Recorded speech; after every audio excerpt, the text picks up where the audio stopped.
এখন রাত বাজে 10:30। এখন আমি আসছি এই যে কলমি শাক ভাজি করব।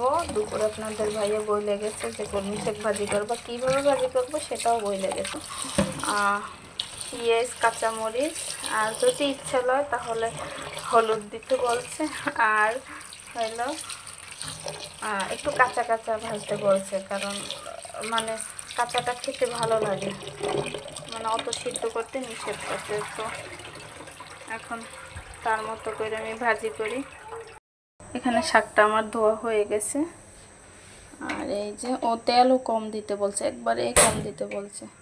তো আপনারাই দেখুন আমি কতটুকু তেল দিয়ে আমি কলমি শাকটা ভাজি করি।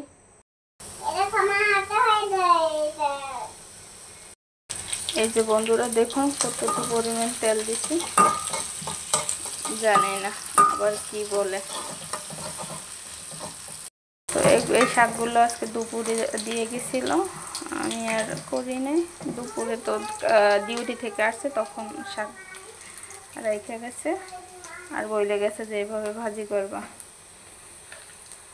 আর মাস শেষ, তার ভিতরে আবার একটা ফ্রিজ কিনছি কিস্তিতে, মানে সব মিলিয়ে একবারে টানাটানি। আল্লাহ জানে সামনের মাসটা কিভাবে চলবে, একমাত্র আল্লাহ ভরসা। আল্লাহ কি করে জানি না, আল্লাহর উপর ভরসা রেখে আছি।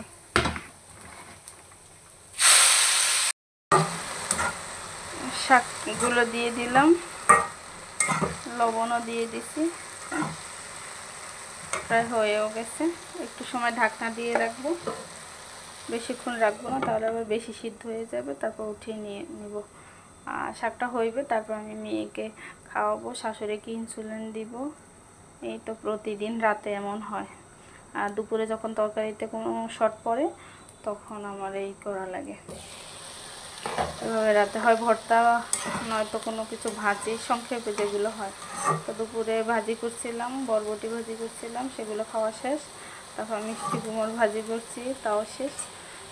শুধু ডাইল আছে, তো এক পদ দিয়ে তো খাওয়া যাবে না, অল্প অল্প আছে, শেষ না বলতে অল্প অল্প আছে, তো এক পদ ওইগুলো দিয়ে তো হবে না, এই জন্য আবার এই শাক ভাজি করলাম। এটা হইব, তারপর আমার মেয়েকে খাবো। আর মেয়ের জন্য কোনো কাজ করে আগাইতে পারি না, খুব বিরক্ত করে। তো ফাইনালি এই যে আমার কলমি শাক ভাজি শেষ হয়ে গেছে। আর এই ভাজি কাঁচা কাঁচা রয়েছে, এই ডাঁটগুলো কিন্তু কচকচ করে।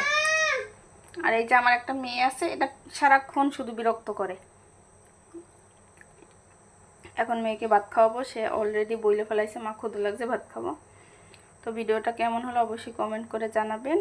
আর কার কার কলমি শাক ভাজি পছন্দ অবশ্যই আমার বাসায় এসে খেয়ে যাবেন। আল্লাহ হাফেজ।